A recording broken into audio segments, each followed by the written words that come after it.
Hey guys, it's TechAnders here again doing another toy review, and this time it's for the Warcraft movie line figure BlackHand. Now, as you can see, it comes in the kind of standard window box packaging with the title name of the character down here. 6-inch figure with accessory printed underneath, then it's repeated in, I think it's French. Got the legendary logo. Image of the character from the film on the side. Got the Warcraft logo 6+ up in the corner. Flipping around, you just see kind of the name. Sorry, to the side, see the name again. Warcraft logo on the side again, and just continues the open window. On the back, you have a picture of the figure. Now, I will say that the prototype figure in some places looks better than the finished product, but in other places it looks kind of really bad, and I'll point that out when I get to the figure itself. Mainly it's the skulls on the side look better on the prototype, and the skull paint job on here looks better than the finished product, but the skin tone and the face detail looks way worse. In fact, the head looks like he has a buck tooth on the prototype shown on the back of the box. There is a brief bio for him. As war chief to Gul'dan, BlackHand is one of the Horde's most formidable warriors. Driven by cruel ambition and fueled by rage, this orc is a war incarnate. It says he has 13 points of articulation, and it has these are made by Jax, and then you have the Warcraft movie.com, Legendary 2015, and then just a whole bunch of other legalese stuff. On the bottom it's all the legal mumbo jumbo and the the safety restrictions and all that sort of stuff, and then just on the top of the box it's the Warcraft logo again.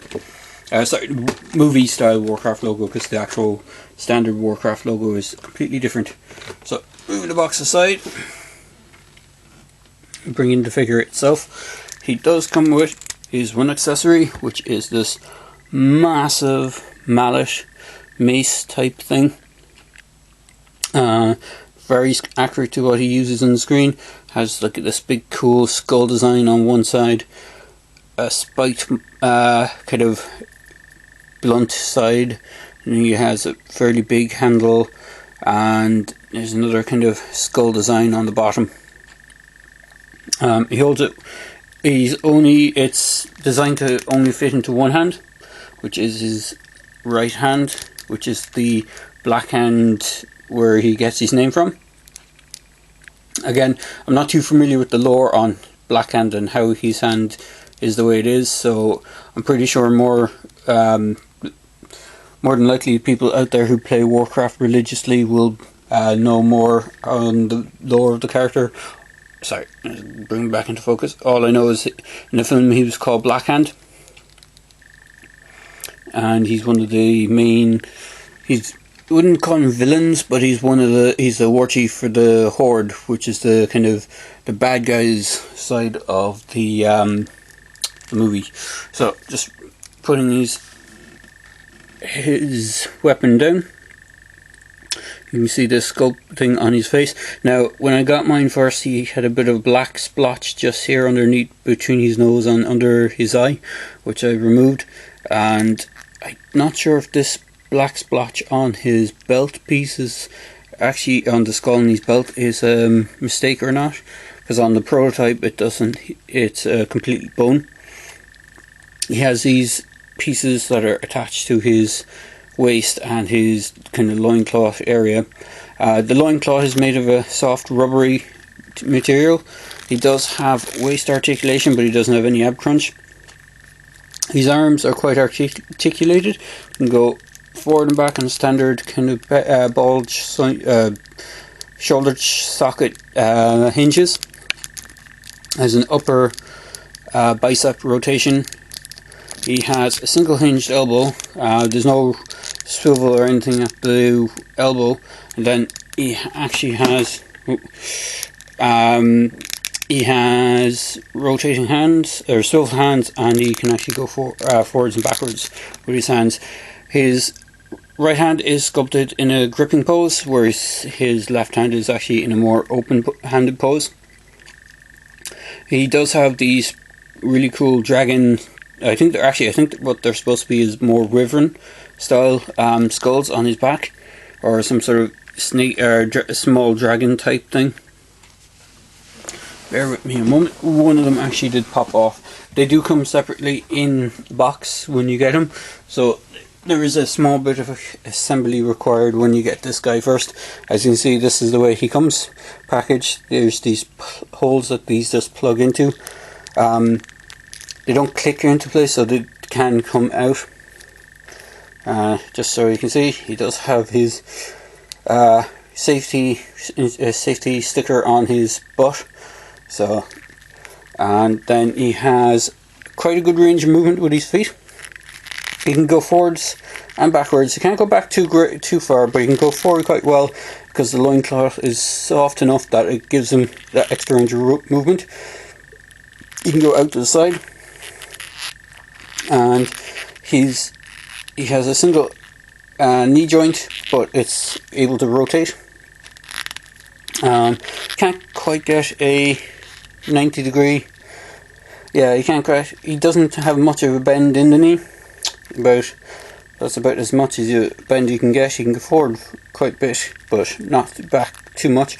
But he also has ankle pins as well, so he has a bit of range of movement in his ankles, which is more than the Joratan figure had.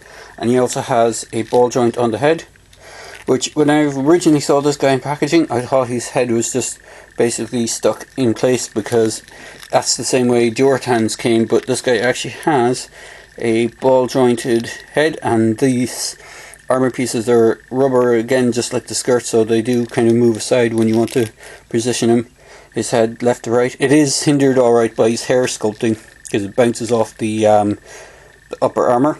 You can just get it, as you can see there, his hair is quite a big mane of hair, and it goes all the way down the back. Sculpting wise, he's quite good.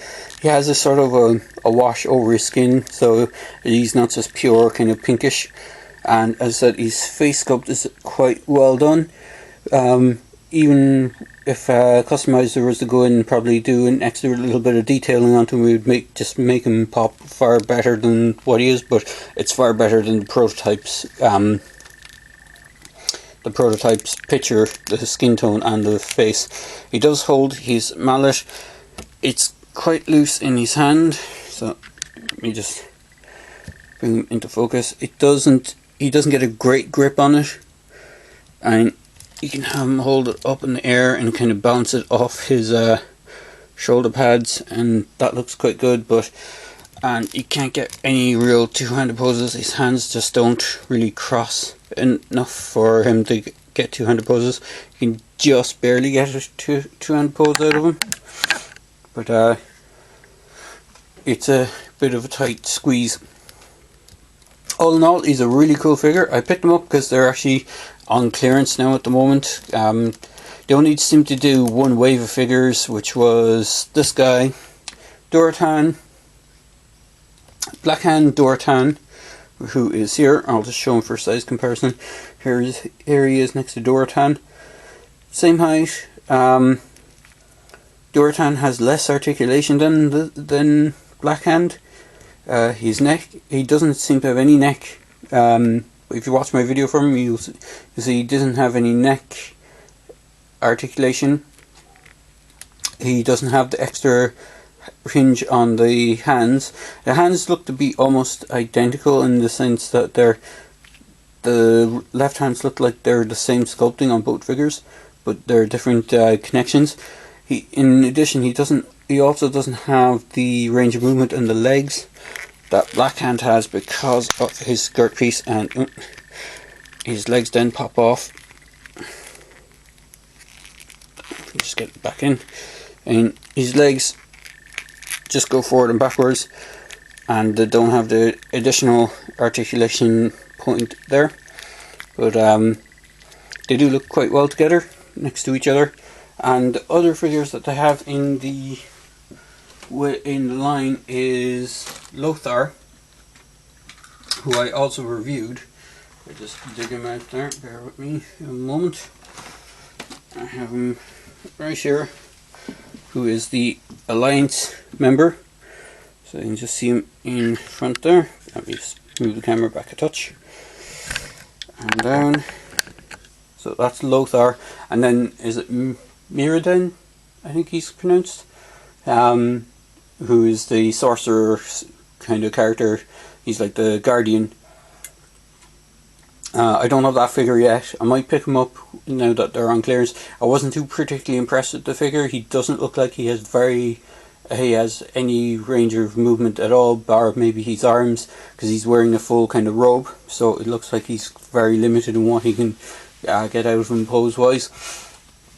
There are two other figures due out, which I'm not sure if they're going to get released. They're meant to be released in November from what I know, and the figures that are being released, the last two figures that are being released are Gul'dan himself, which is the orc kind of shaman character, and then Garona, which is the kind of hybrid, half human, half, well, actually she's not human, she's half whatever the hell other those race were from their own planet, and half orc. So she kind of looks like a half orc from, you know, she almost looks human and also not. But then again, she's due out as well. She's supposed to be getting her own figure in this 6-inch figure line. They do have figures for her and Gul'dan in the small 2.5-inch figures, but I have no interest in those at all. So I just like the 6-inch figures. So there you go, guys. There's a quick review for the BlackHand, figure. Is quite a cool figure. Even if you don't like anything about the, even if you don't like anything about the Warcraft movie, he is a good figure. He actually could stand in quite well for Star Wars villains or characters if you wanted to use him as a base for some sort of big creature. I just have my Keenan figure handy at the moment, so I'll just bring him in so you can see the size. He is almost the same size as Keenan, so he would work well, or even any of the figures would work well with any of the Star Wars 6-inch line, the Black Series 6-inch line, or any other sort of 6-inch line figure series. They would look quite well together. They could make good villain characters. The humans might make good knights if you wanted to do some sort of fantasy style thing. But if you want to pick up, was it the Lord of the Rings figures or the Hobbit figures, they might make good for a good generic soldiers. If you wanted to pick up a couple of Lothars and just do head swaps or resculpt the heads altogether. But there you go, guys. Just a quick video review of BlackHand. I hope you enjoyed the review. As I say in my videos, if you like the videos, click like. If you want to comment, feel free to comment. I will try and get back to people who comment. I know I haven't gotten back to a few people, so I need to get back, reply to some of the comments that I've had on some of my other videos. And if you want to subscribe to my channel, feel free to subscribe to my channel. Hope you have a good day, guys.